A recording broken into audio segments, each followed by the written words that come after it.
ও মা, কি বানাচ্ছ? পিঠা বানাচ্ছি। তো বন্ধুরা দেখো, আমি পিঠে বানাতে লেগে গেছি। আর এখন বাজে 3টে, কেননা অনেকটা টাইম লাগবে আর একলা হাতে করা, তো সেই জন্য আমি বানাতে শুরু হয়ে গেছি। দেখো, এদিকে নারকেল রেডি করে নিয়েছি, নারকেল পিঠে বানাচ্ছি। এদিকে দেখো সরু চুগলি কিছুটা বেনে গেছে, এদিকে দেখো কিছুটা তেলের পিঠেও হয়ে গেছে। তো সবাইকে পৌষ পার্বণের অনেক অনেক শুভেচ্ছা, অনেক অনেক ভালোবাসা।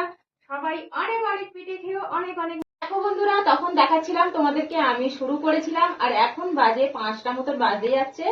তো আমার সবকিছু রেডি হয়ে গেছে। তো দেখো, এদিকে দেখো নারকেল পিঠে হয়ে গেছে, এদিকে সরু চুগলি হয়ে গেছে, এদিকে তেলের পিঠে হয়ে গেছে, আর এটা গুড়। তো গুড়ের সাথে পিঠে খেতে কাদের কাদের পছন্দ অবশ্যই কমেন্টে জানাবে।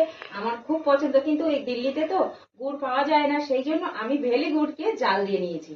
তো অবশ্যই কমেন্টে জানাবে কাদের কাদের গুড়ের সাথে খেতে ভালো লাগে।